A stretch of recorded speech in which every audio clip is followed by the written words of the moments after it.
सुनिए, किसान हमारा देश का 60% है और 50% जॉब खेती में ही मिलता है।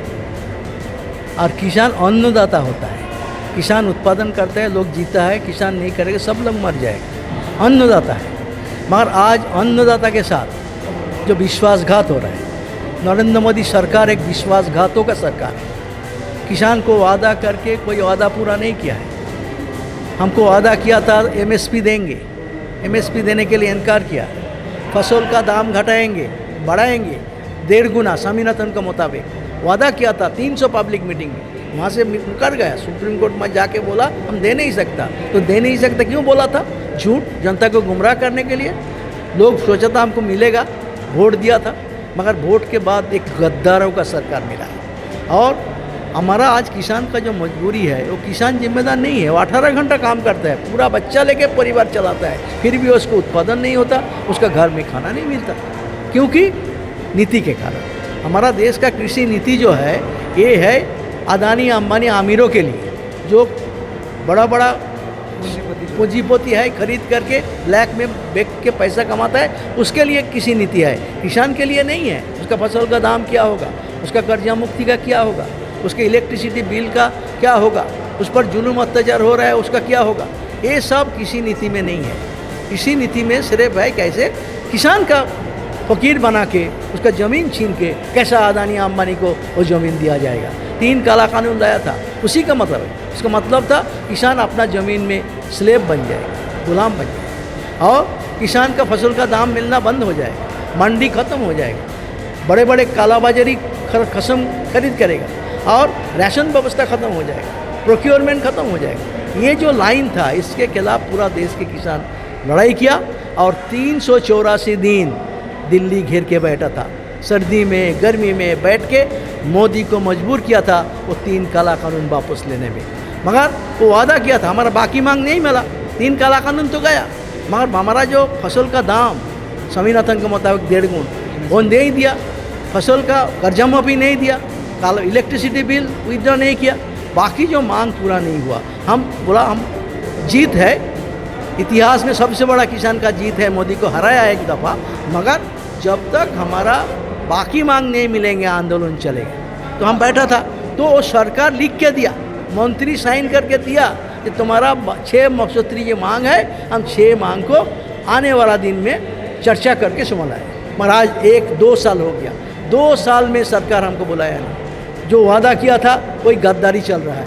इसलिए किसान तय किया है संयुक्त किसान मोर्चा स्कीम, जो है गद्दारी के खिलाफ दोबारा हमारा आंदोलन शुरू करना है। वैसे हम देख रहे हैं जो एसकेएम है, एसकेएम की तरफ से जोरदार प्रोटेस्ट चल रहा है। मतलब सरकार के जो मतलब किसान विरोधी नीति है, काला कानून है। इस समय में मैं आपसे मैं इसलिए ये पूछना चाहता हूँ क्योंकि अभी ये पूछा जाता है, मतलब ये बहुत हम देखते हैं कि मीडिया पे भी ये चर्चा का विषय बनता है कि मोदी नहीं तो कौन। तो अभी हम देख रहे हैं कि जैसे ऑपोजिशन में राहुल गांधी हो गया, राहुल गांधी का सदस्यता पद भी खारिज कर दिया था, फिर से न्यायालय ने वो बहाल किया। अभी मतलब देश के किसानों को मतलब किस पे ज़्यादा भरोसा है, मोदी या राहुल गांधी? देश कोई व्यक्ति पर नहीं चलता। 75 साल देश चला था, देश आगे बढ़ा। ऐसा नहीं था, मोदी नहीं था देश बंद हो गया था। ये जो उसका पाँव चाटने वाला मीडिया है, मोदी का जूता चटने वाला जो मीडिया है, इलेक्ट्रॉनिक एंड अखबार, वो प्रचार करते मोदी मोदी मोदी। क्या होता है मोदी? राहुल गांधी को कैसे देखते हैं? और किसी को नहीं है। कौन नेता बनेगा जनता तय करेगा। कौन होता है अखबार वाला तय करने वाला? नहीं, वैसे मोदी नहीं तो कौन? मोदी का कोई सवाल ही नहीं है। मोदी, हम जो मोदी नहीं था तो कौन था? कोई तो आया था, खाली नहीं रहता। जनता जिसको चुनेगा, चुनने का बाद जिसको नेता चुनेगा वही नेता होगा। कोई लोग अकेला ज़बरदस्ती कब्जा नहीं कर सकता। ये फैसीवाद नहीं है। मोदी फैसीवाद के ओर देश को ले जा रहा है। जनवाद को ख़त्म करो, संविधान को ख़त्म करो, हिंदू मुसलमान ने लड़ा के जनता को लड़ाओ, इस करके किसी तरह सत्ता को कब्जा करो। ये जो देश विरोधी नीति है, इसको देशवासी नहीं सहेंगे। नहीं, वैसे बीजेपी जो ला रहा है एक देश मतलब एक इलेक्शन, उसको किसान कैसे देखता है?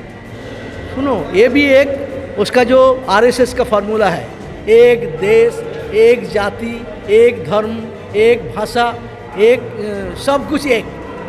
हमारा हिंदुस्तान वैचित्र है, वैचित्र है।